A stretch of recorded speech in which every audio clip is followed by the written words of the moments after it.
जब भारतीय किसान का जब तरक्की होगा तो निश्चित रूप से देश तरक्की करेगा, क्योंकि किसानों का उन्नति में ही देश की उन्नति निहित है। तत्काल तो इतनी तत्परता से जिला कृषि पदाधिकारी ने एक्शन लिया है, अगर इस तरह का एक्शन लिए तो मुजफ्फरपुर एक यादगार बन जाएगा जहां से टैगिंग पर प्रतिबंध होगा।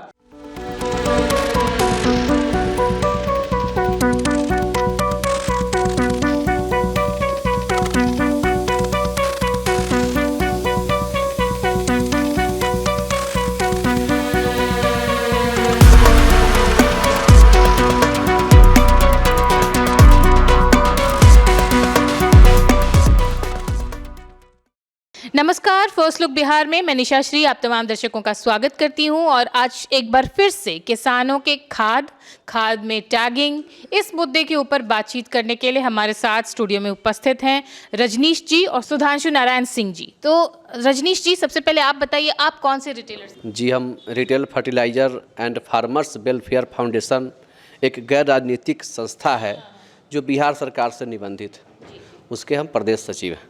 और सुधांशु जी, आप बताइए। बस जिस एसोसिएशन के हमारे प्रदेश सचिव महोदय हैं उसी एसोसिएशन के हम जिला अध्यक्ष मुजफ्फरपुर, सब प्रमंडलीय अध्यक्ष तिरहुत प्रमंडल मुजफ्फरपुर हैं। तो रजनीश जी, सबसे पहले आपसे जानते हैं आज का मुद्दा कि ये जो खाद के साथ टैगिंग वाला मुद्दा था जिसके ऊपर आपने काफ़ी आवाज़ उठाई, आगे क्या बढ़त हुई? जी धन्यवाद, आभार फर्स्ट लुक का कि आपके बहुत बेहतर प्रयास से सरकार भी जागरूक हो रही है, सशक्त हो रही है और सरकार किसानों की समस्याओं को लगता है कि सुनने के मूड में आ गई है। हम लोग तो एक एसोसिएशन चलाते हैं, एक एसोसिएशन के प्रदेश सचिव हैं, इस नाते हमारी जिम्मेवारी है कि हम समय समय पर अपनी समस्या सरकार के समक्ष रखें, उस पर आवाज़ उठाएं, उस पर बात करें सरकार से। हम लोग, हमारे प्रदेश अध्यक्ष माननीय राजीव रंजन जी हैं और हमारे प्रदेश कमेटी के जो भी लोग हैं, सभी लोगों का अपार सहयोग हमें मिलता रहता है और समय समय पर प्रत्येक जिला से हमें जानकारी मिलती रहती है कि कहाँ से क्या समस्या उत्पन्न हो रही है और हमें उसके लिए आदेश भी दिया जाता है, निर्देश भी दिया जाता है कि अध्यक्ष जी की तरफ से कि आप इसको सरकार के समक्ष रखिए। लेकिन दुर्भाग्य की बात है कि सरकार हमारी सुनती भी नहीं है। इसी कड़ी में जो हमारा फर्टिलाइजर एसोसिएशन है, यह भारतीय कृषि परिदृश्य में सकारात्मक बदलाव लाने के लिए समर्पित और यह संस्था मानती है कि एक किसान का जब भारतीय किसान का जब तरक्की होगा तो निश्चित रूप से देश तरक्की करेगा, क्योंकि किसानों का उन्नति में ही देश की उन्नति निहित है। इसी में हम लोग काम करते हैं। हमारे अभी आपने जो टैगिंग की बात कही और एफओआर की बात कही, तो यह कानून 2021-20 से ही लागू है। जब निदेशक हमारे आदेश तितरमारे साहब थे तो उस वक्त उन्होंने इसको लागू किया था जीरो टॉलरेंस नीति के साथ, जिसके संदर्भ में हमारे पास 8-9 गो लेटर है। बार बार टैगिंग को बंद करने के लिए और एफओआर करने के लिए पत्र जारी किया जा रहा था, लेकिन उस पर कोई कार्रवाई हमारे कृषि विभाग के अधिकारी करने में सक्षम नहीं हो पा रहे हैं। पता नहीं क्यों हो रहे हैं, वो तो वही जानेंगे। या तो कानून का भय नहीं है या फिर कानून उनके हाथ में है या पूंजीवादी व्यवस्था के सामने वो कुछ बोलने में सक्षम नहीं हो पा रहे हैं।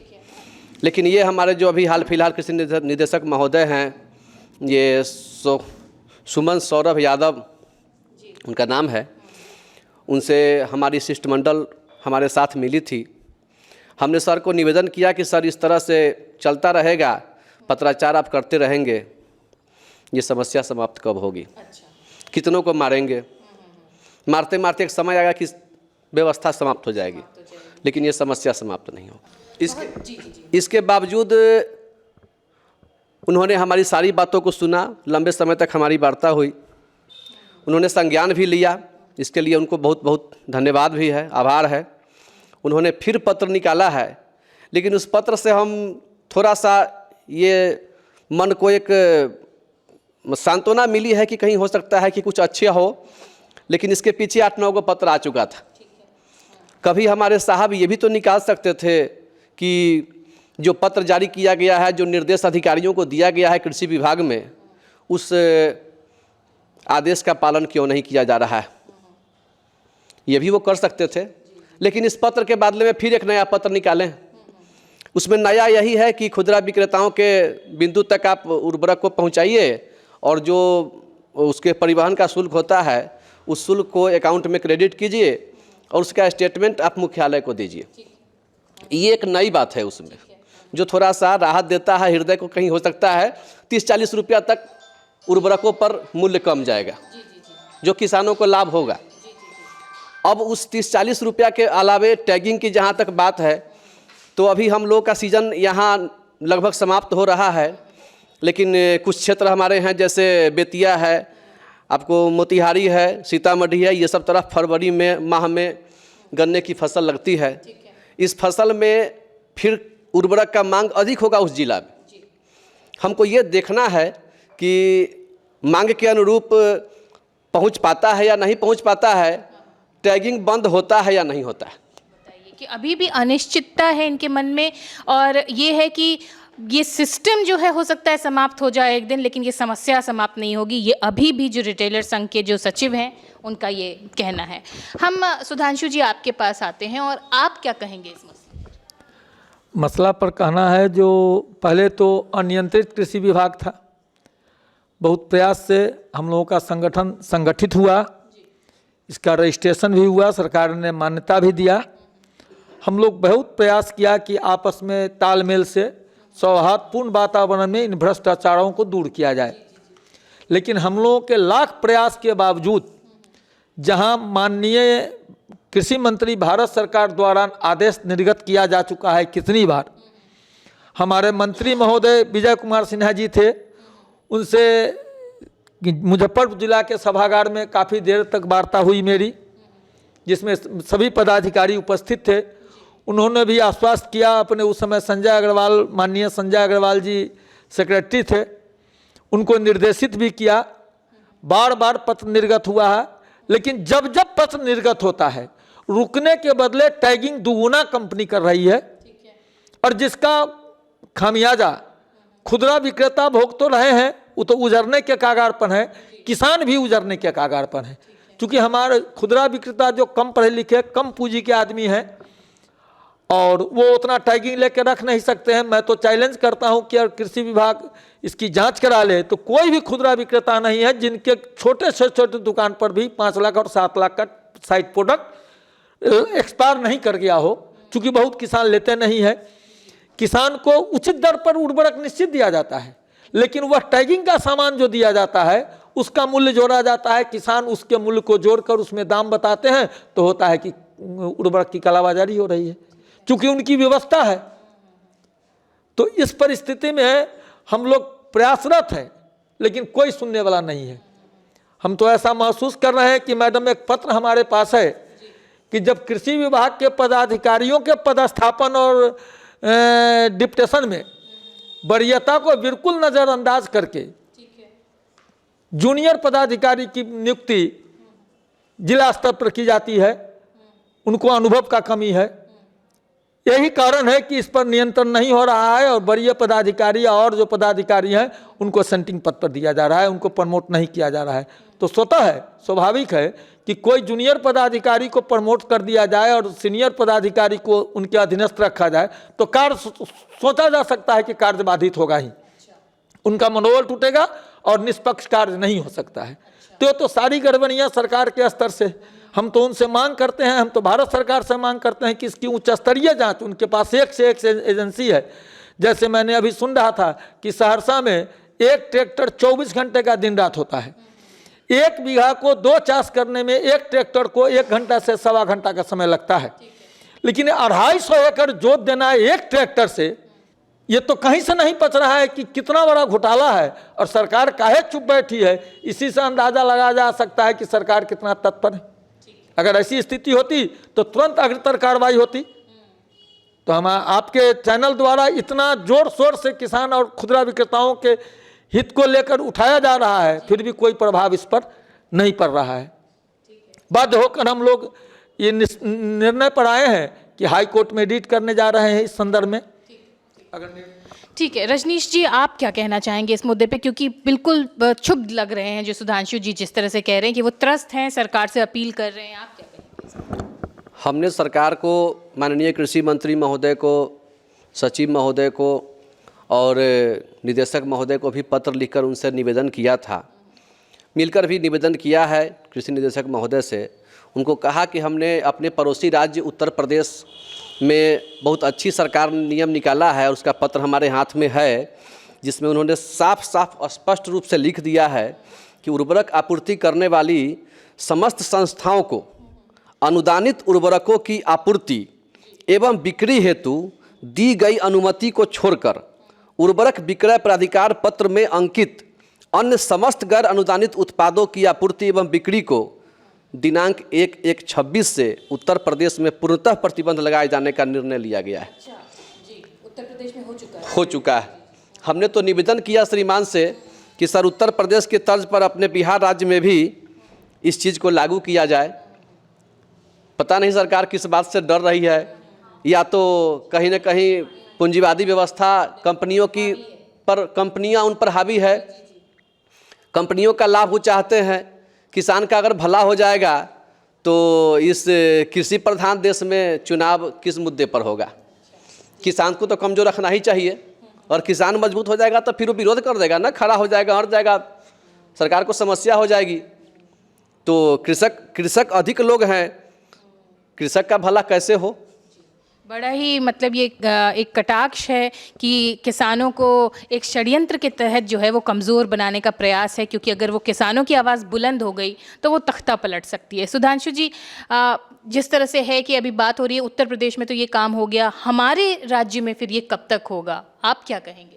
मैडम, हम तो अभी एक नए जिला कृषि पदाधिकारी ने हमारे यहाँ पदभार ग्रहण किया है, उनसे वार्ता हुई तो उन्होंने तो स्पष्ट आदेश निकाल दिया है, थोक विक्रेताओं की बैठक भी बुलाई है और उन्होंने प्रतिबंधित किया है इस जिले में। अब हम उस दिन भी कहा था आपके चैनल के माध्यम से भी कि कितना वो कारगर होगा ये तो समय बताएगा, लेकिन अभी तत्काल तो इतनी तत्परता से जिला कृषि पदाधिकारी ने एक्शन लिया है। अगर इस तरह का एक्शन लिए तो मुजफ्फरपुर एक यादगार बन जाएगा जहां से टैगिंग पर प्रतिबंध होगा, और इसके लिए मैं अपने जिला कृषि पदाधिकारी को काफ़ी धन्यवाद देना चाहता हूं। और साथ ही कहता हूं कि हम लोग जो आरोप प्रत्यारोप लगा रहे हैं इस भ्रष्टाचार के विरुद्ध, उसमें यहाँ से सब जगह हमने मेल कर दिया, लेकिन अभी तक कोई कारगर कार्रवाई नहीं की गई है। बाध्य होकर अगर कार्रवाई 2-3 दिन के अंदर नहीं हुई, कृत कार्रवाई से अवगत कराने के लिए मैं सूचना के अधिकार के तहत सब आदमी से मांग रहा हूँ, और उसको लेकर के हाई कोर्ट में रीट करने को हम विवश हैं, और 1-2-3-4 दिन में रीट कर देंगे। रीट के संबंध में रजनीश जी, आप भी काफ़ी दिनों से प्रयास कर रहे थे, इस संबंध में आप क्या कहेंगे? Concluding statement. रीट तो हमारी मजबूरी थी, हम रीट मजबूर होकर कह रहे थे कि अब हमारी समस्या को समाप्त सरकार नहीं करेगी तो हम तो अपनी समस्या कहीं ना कहीं रखेंगे ही ना। तो न्यायालय तो सबके लिए खुला हुआ है, सरकार के लिए भी और जनता के लिए भी है। हम चूँकि एसोसिएशन चलाते हैं, बिहार के अधिकांशतः जिले हमारे अंदर अभी काम कर रहे हैं, कुछ जिलों को छोड़ करके जहाँ हमारी संस्था काम नहीं कर रही है, वहाँ से लोगों का मांग हो रहा था कि जब सरकार नहीं सुन रही है और लगातार सरकार के कृषि विभाग के अधिकारी हमको मतलब समझिए कि वो मुर्गा बना के रखे हुए हैं कि फार्म में जो मुर्गा पाला जाता है, मुर्गा पाला हुआ है खुदरा विक्रेता, उसको जब मन किया 4-5 को पकड़ा, नोच के उन्हें बेच दिया और खानापूर्ति कर दिया कि हमने इतने लोगों पर कार्रवाई कर दी। इसके लिए जब लगातार कोई मारा जा रहा है, कोई विरोध का आवाज़ सुन नहीं रहा है, कोई हमारी समस्या को नहीं सुन रहा है, तो रीट तो करना हमारी व्यवस्था हो रही थी। लेकिन हाल फिलहाल निदेशक महोदय ने हमें रोक दिया है। ठीक है, हम उनके आदेश का प्रतीक्षा करेंगे, सम्मान करते हुए कृषि विभाग के अधिकारियों से, पूरे बिहार के कृषि विभाग के जो भी जिला कृषि पदाधिकारी हैं, हम उनसे आशा करेंगे कि कम से कम अपने सर के आदेश का पालन करें। पता नहीं कर पाते हैं कि नहीं कर पाते हैं, कितना हद तक उनके आदेश का पालन होता है इसको हम देख लेते हैं। अगर नहीं होता है तो हम फिर 1-2 माह के बाद पूर्ण साक्ष्य के साथ, हम 2010 नहीं 50-100 साक्ष्य, हजारों साक्ष्य के साथ रीट कर ही देंगे। पटना में आंदोलन करेंगे, धरना प्रदर्शन करेंगे, जेल जाएंगे, जो करना होगा वो करेंगे, मारे जाएंगे, उससे भी मतलब नहीं।